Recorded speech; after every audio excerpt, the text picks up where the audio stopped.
You've heard me talk about Sierra Sil, the all-natural joint pain relief capsules. Well, don't take my word for it. Ask your dog. Sierra Sil's Leaps and Bounds chicken-flavored soft chews can change your dog's mobility. It certainly worked for ours, and they had no reason to want to go with it. Find them at sierrasil.com. Sierra like the mountains, Sil like silicon.com. Woof! Get 10% off your order with the code GF.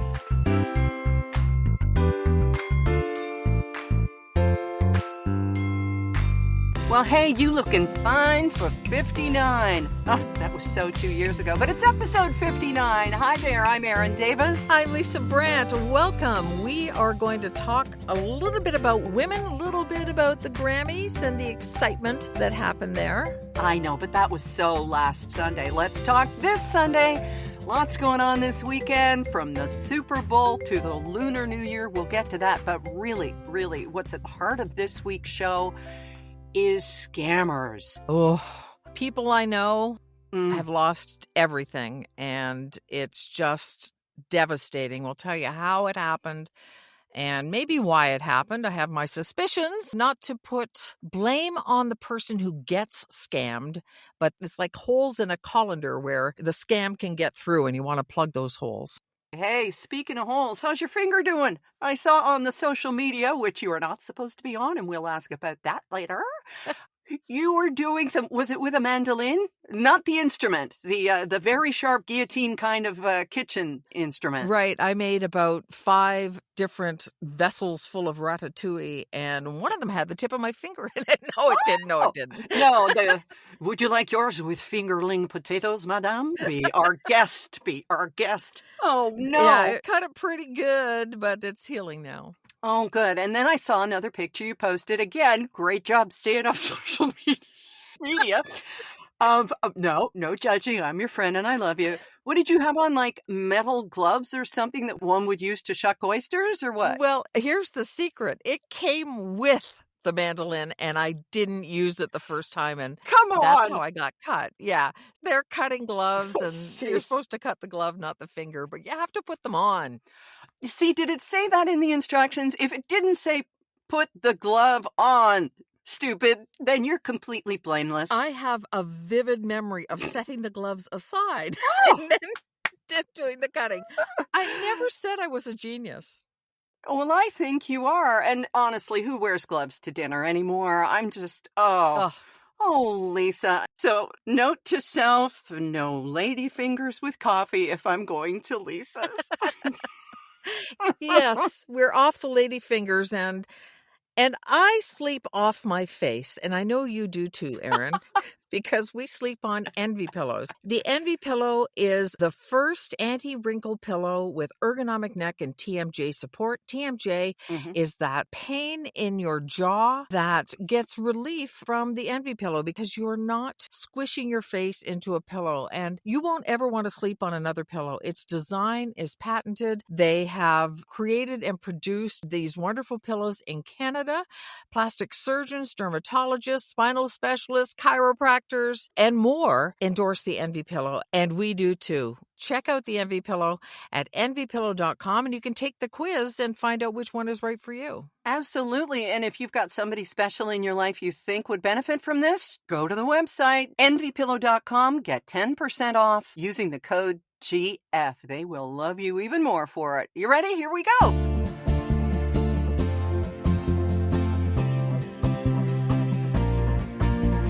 Well, I wish that we had been dropping this podcast on Monday because we'd have so much to talk about in terms of the Grammys. You just have radio in your blood. You can't help it. It's true. Right? The sad part is when I was in radio, I couldn't stay up till 11:30 and then get up at like 4 o'clock. But here on the West Coast, it all ended at 8:30, and it was just so humane and wonderful. But everybody else got caught up, and by now, of course, everyone has taken in all the moments. But I'm telling you, Lisa, this past week, for a boost, for just a moment of pure joy, I've been rerunning the clip of Miley Cyrus ad-libbing in her song Flowers and saying, I just won my first Grammy, and then doing a happy dance. It was just so amazing. It was, and it was a great night for women all around. A lot of women being celebrated, and of course, Meryl Streep was even there because her daughter's married to Mark Ronson. So it was a great night for women, great night for music. Yeah, that must have been one great wedding DJ with Mark Ronson as the groom. Holy Moses. Yeah, it was a night for royalty. I didn't love Meryl's outfit. It looked exactly like a pair of fancy pajamas that I'd seen at Macy's earlier in the day, but she's never been one to make fashion headlines.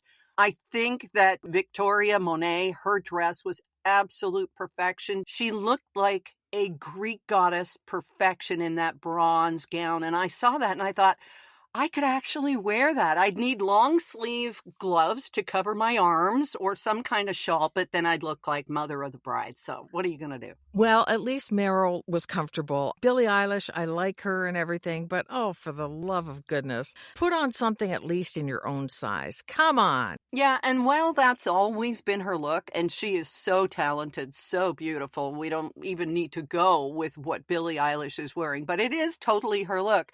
There's this thing going on right now with these huge coats. Did you see Justin Bieber at the NHL All-Star game wearing it was like a sleeping bag with arms? It was as viral as the IKEA monkey several years ago. That coat was unbelievable. I thought maybe his wife designed it or he was being paid to wear it or something because it was incredible. Oh, is it your birthday? What, that wasn't a gift?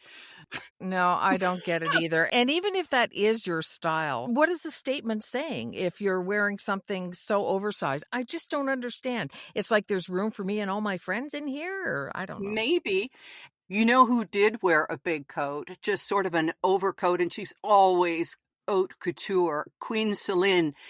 She looked gorgeous, didn't she? Who knows what's going on with her health right now, and maybe that's why Taylor and others were told not to touch her. That's what we're hearing. Yeah. But God, she looked gorgeous. She did. And you know what else was Tracy Chapman coming out and singing Fast Car Oh, with Luke Combs, because Luke Combs, this country singer, got so much blowback when he recorded that song. It's like, people, she gets the royalties for writing it too, you know. It was just great to see that boomer performer and country guy singing this song together, and the whole thing was just beautiful. it was, and Luke idolized her, like as they said in the intro, which I thought were really great ways to introduce the performances. Some critics said this is time that could have been used for another performance on stage, but it's all about the story, right? Yeah. And Luke's story is that he grew up listening to this song and singing along, and then he goes and covers Fast Car. And what I find fascinating, and I only saw it in one comment yesterday, and I'm sure it's been mentioned before, is the fact that he sings as a checkout girl.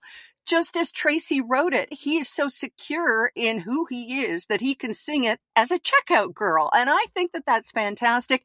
And the awe in his eyes as he was singing next to Tracy Chapman. Yeah. Oh, it was so beautiful. But while we're talking about looks, Tracy was there in a black blouse that had a little bit of sparkle on the sleeves, and her jeans and her beautiful gray hair. She has so much serenity in her eyes and the joy of her smile when the audience realized she was there.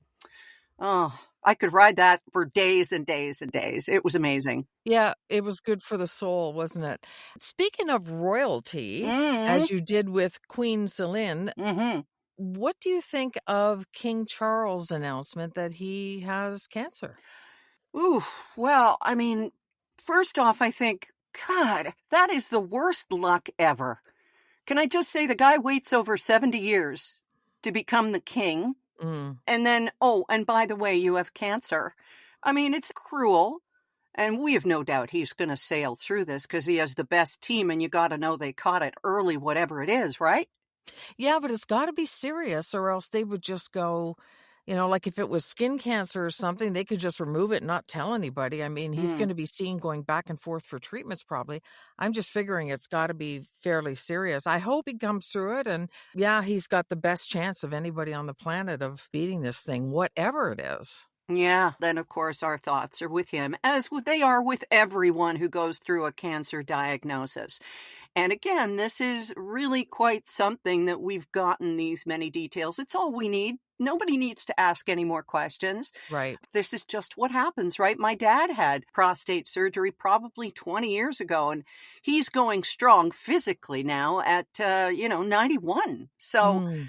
keep an eye on things. Right, and he obviously did with his prostate because whatever he had was benign, and Mm. who knows what the actual cancer is, but I have a feeling it's gonna come out eventually. Yeah, and everybody's going to have a theory and demand to know. We don't demand to know about anybody's health, for heaven's Right, sake. right. Jeez. So a lot did happen this week in terms of news, and it's not really our job to stay on top of those things. But now we're looking ahead to the weekend, of course, and Super Bowl. Right, and Taylor Swift comes off being the first person to win 4 Grammys for Album of the Year, Yep. and now she's going into Super Bowl weekend where, of course, she's gonna get all sorts of men with tiny penises screaming that she's getting too much time on the screen. Yeah. The NFL can't help it if she's the biggest star in the world for the second. Trevor Noah said at the Grammys, it's the camera guys who are being, or the director who are being told to look at her. She's not saying, hey, look at me, put the cameras on me. Well, exactly. And some commentator did an actual count up of how many seconds on camera Taylor Swift was at the last game, and it was like 25 seconds. And Yeah, then they said, how many times did you see Spike Lee or Jack Nicholson courtside at a basketball event? Okay, they yeah. couldn't help but be in the shot there. But how many times does the camera go to celebrities at events? I mean, just get over it. Okay, we're over it. Are you watching the game in your house this weekend? Oh, always. Oh, absolutely. We'll be watching it. Yep. And I'll be there for the halftime show. Oh, usher. and and I will ask my husband, are the Taylor Swifts winning or is it the other Just to people? drive him crazy. Oh, no, he is all about bringing more people to enjoy the game, and he thinks she's terrific, and he doesn't have any problem with that whatsoever. He's also not an asshole, so, that really helps. Loves football, loves the NFL, but he thinks Taylor's bringing a little bit of levity and lightness to the game.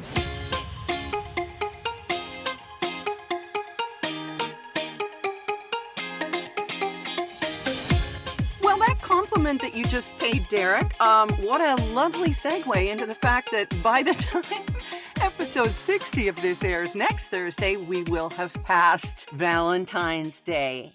And you came across this story about a romance scammer. Now, you got to think at this time of year, people are more susceptible than ever to the idea of opening their hearts, of, enriching their lives with another person if that's what they feel it takes.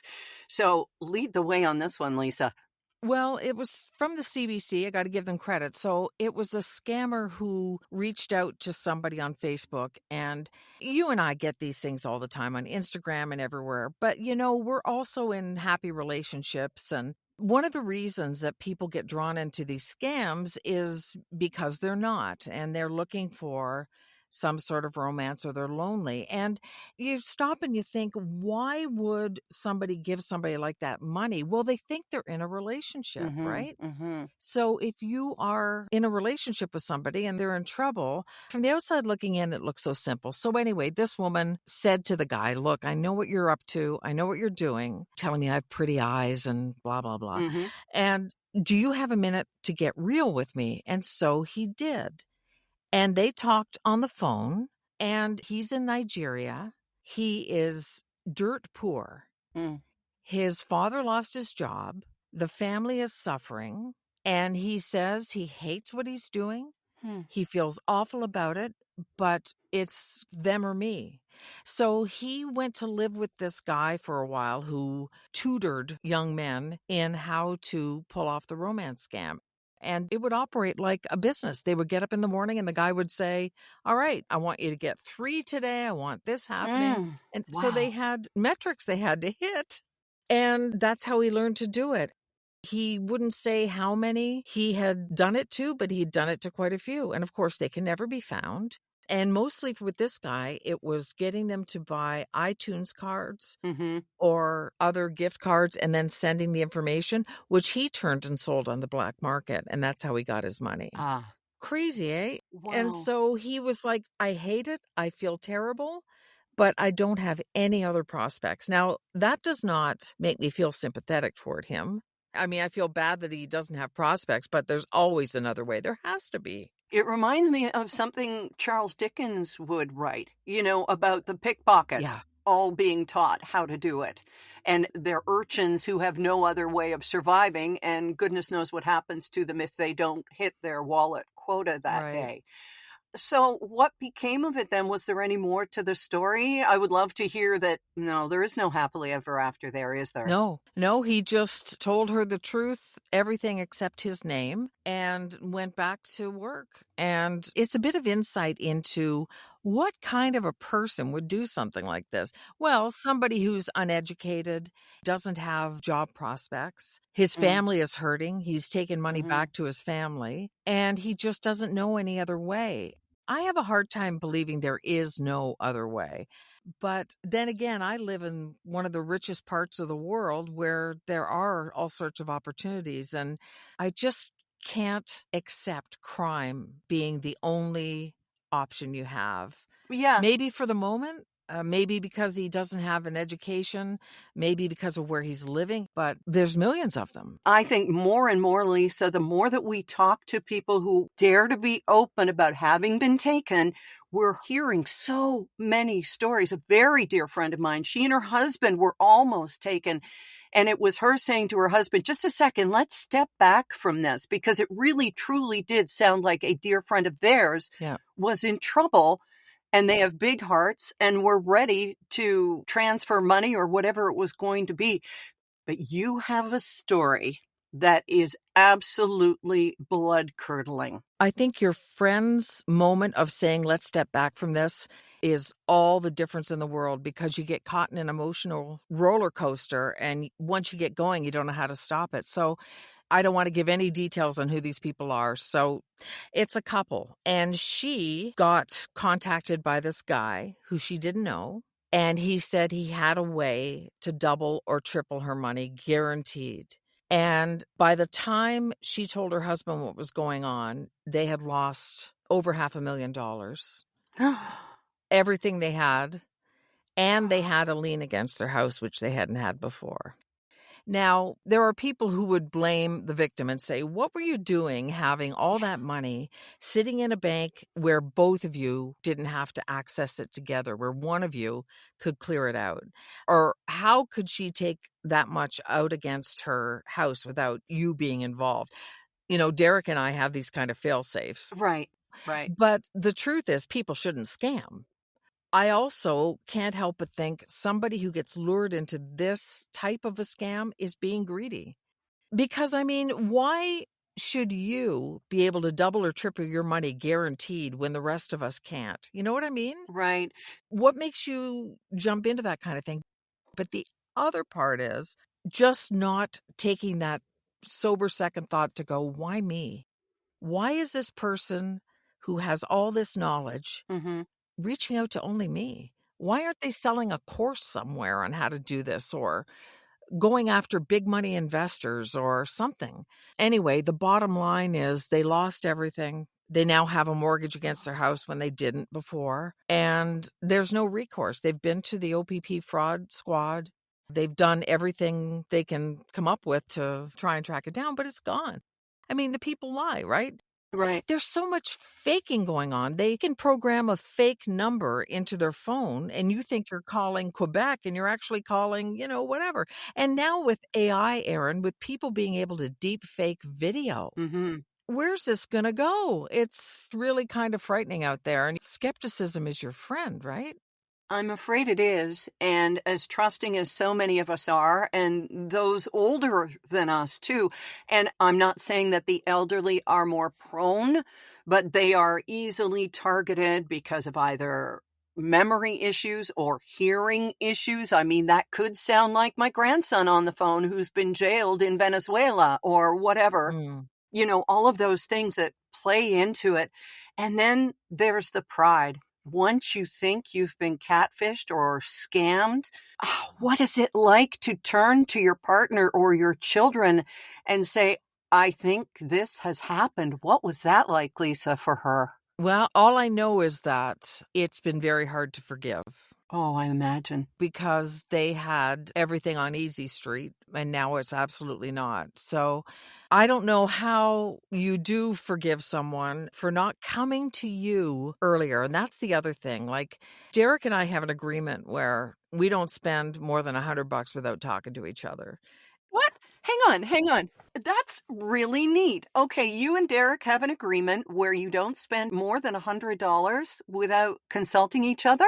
Well, just without saying, "Hey, I'm gonna buy this thingamajigger that I want for the whatchamacallit, and I found a great deal on it. It's, whatever amount of money." And I go, "Oh, cool, you need one? Great." Who came up with that? It's just something we sort of agreed to, and it's not like we ever stopped and said, "You must talk to me before you spend." We just both sort of do it. Okay. It's because if we're gonna spend from our joint account, Yeah. it's just letting the other one know, "Hey, I've done this, that's why you're gonna see it." It's just a sign of respect more than anything. It's because it's our money, and so, we both just kind of go, "Hey," you know, "this Yeah. is what's gonna happen with it," and that's just sort of what it's turned into, and it's saved us a couple of times on different things. Can you think of one? Yeah, Derek went to buy a classic car. He put a down payment on it without checking with me on it. To be sure, I was living with my mom at the time. My mom was dying. As you know, I lived with her for the last few months of her life. And Mhm. he sends me a photo and says, "Look what I just bought." Uh-oh. And it's from the States and it's very expensive and it's a car. And first, I felt completely left out. And second, I was just like, this is not going to happen. Anyway, long story short, he ended up losing the down payment, which was just like a holding amount. It was still money, but it wasn't a ton of money. Mhm. And he lost that because he broke the deal because of me. Somebody else bought the car. And then after I was home and he was looking again for this same model of car, the exact same car was now in a different state. And that's the one he bought, and that's the one that we have now. He Oh. ended up buying the same car again. Now, you could look at that and go, "Oh, Lisa, you made him lose money on that car and he probably paid a little bit more for it." Yep. But I also feel good about it. I was there to look at the listing. I was there when he verified it. I didn't feel that it was possibly a scam. I Mhm. don't regret a moment of that. I feel like this is something that was big enough that we should have done it together, and we did, and so I feel good about the purchase, but yeah, Yeah. so he bought the car twice. Well, I thought you were gonna say that they found it in another state and it was a bait and switch. It was this thing to get guys to buy a car that didn't exist or And something. that happens, and that was my first fear, Yeah. right? That was my fear. As Yeah. it turns out, the guy who purchased it from the first seller, I'm Mhm. not gonna go into the details because it's all car guy stuff. The guy Derek bought it from, the second seller, was getting rid of it because he couldn't demolish it the way he wanted to. He couldn't alter it because it was a 10 out of 10, the guy said. So, anyway, it turned out to be meant to be, and he ended up getting the same car. But what kind of a weird story. Yeah, and now you're looking at selling the car because it's too damn big for the garage. Yes, it won't go in the garage, it's too big. Oh. So we go back to this couple who were so terribly scammed, or let's say that the woman Yeah. was, and she had to tell her husband. I can imagine that this would completely change not only their marriage, their dynamics, but also their future. I mean, wasn't that money probably earmarked for, I don't know, retirement? Oh, totally. And it has changed everything because now they're in debt where God. they weren't before. So I don't know how you come back from that. My sister-in-law almost got scammed once on a much smaller scale, but the bank caught it. And I think we don't have to be old, but you and I and our generation didn't grow up with all this stuff. Yeah. And we knew enough not to get into a car with a guy with candy or to hand out money to somebody we didn't know in person, but we didn't have all of these different ways. And I understand somebody who stays off social media completely. Hmm. I totally get it and I respect it. I'm almost jealous of it. Oh, thanks for sharing that. It's a hard cautionary tale, and somebody's going to learn from this. But remember, yeah, if it sounds too good to be true, I mean, that's such an old saw, but it's true. You want to be the lucky one. You know what? Why not me is the thing that goes through people's minds. Why can't I be the one? You know? I guess, but when you think of all the millions of people in the world and all the different ways that people do business and find people, why would some stranger reach out to me on Facebook? I just laugh at them now and block them, but it's not funny.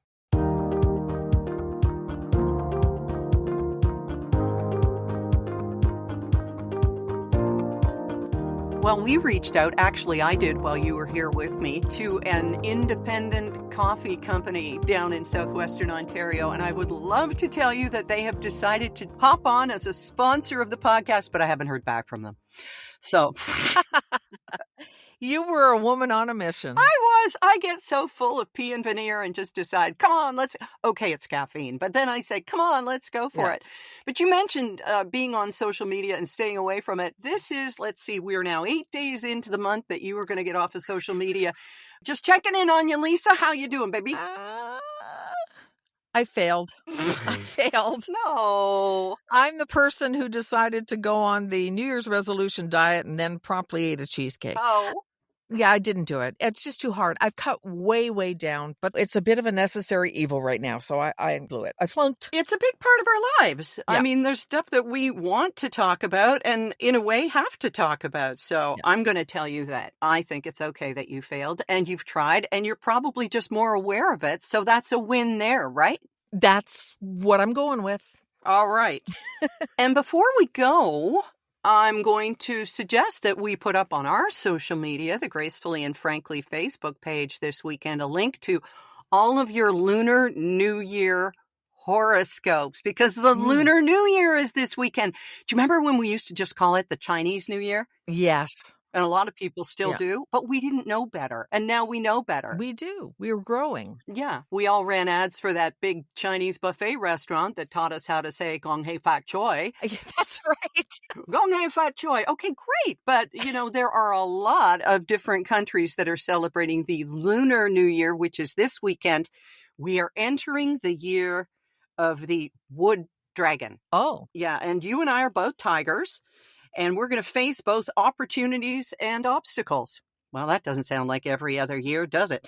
But anyway, see, I'm echoing your inner voice now, you cynic you. Yeah. This is a period of change and inner development for the tiger, calling upon them to embrace change and discover power within. Well, good. Okay. I don't know what to say. I mean, that's okay. That's okay. You and I are water tigers. I looked this up, the year that we were born and stuff. And it's us to a T. So I can never fully just dismiss all of it. But anyway, we're heading into the year of the wood dragon. So I'm getting my nails done the other day. And the fellow across from me who's doing my nails is Vietnamese. And he's talking about a little bit about the Lunar New Year. And I said, what are you hoping for in the new year? And he goes, what? And I said, well, what are you hoping for in the new year? And he goes, I don't know. And whatever happens is going to happen. It's the year of the dragon. Everything's crazy anyway. So, I love it. Thank you. Thank you for that insight. Okay, that's great. That's funny. I wasn't looking for some ancient secret or anything like that. Oh my God. Do you remember that commercial that used to run Ancient Chinese Secret? Huh? Yeah. Oh my God. That was racist, wasn't it? Yes, it was. And we did not know better. We did not know better. And we know better now. And we need to get a pass on some of that stuff as long as we don't bring it into the future. Don't go back into the 70s and go, what a bunch of racists. It's like, oh my goodness, we were doing our best. We had lawn darts to deal with, for goodness sake. Come on. That's right. Yeah. And the mantra that when you know better, you do better. Yes. I think just makes so much sense. And listen to people's apologies. Taylor Swift, about the whole dissing Celine Dion on stage and that sort of thing. And then there were photos of them later, of them hugging and embracing. And people are going, yeah, fake news, or, well, that was just to make up for it. Well, whatever it is, you don't know what's in people's hearts. Just, my God, we're all human, even superstars. Yeah. Even Singers who forget their underwear and tell everybody on stage. I mean, who hasn't done that? Exactly, but what do they forget to thank their dad about? Anyway. Yeah, I noticed that Miley Cyrus thanked everybody in her circle, but not Billy Ray, who's kind of maybe they're on the outs. Yeah, who knows? I mean, does anyone wonder why Angelina Jolie doesn't want to have anything to do with John Voight? Exactly. Nobody No. wonders. So we don't know what's going on in anybody's world at any time. The benefit of the doubt Yeah. is a really good tool to have. Just, not my pig, not my farm, right? Right, except no benefit of the doubt if people are trying to scam you. There we go. Have we wrapped it up in a nice, neat bow? I think so.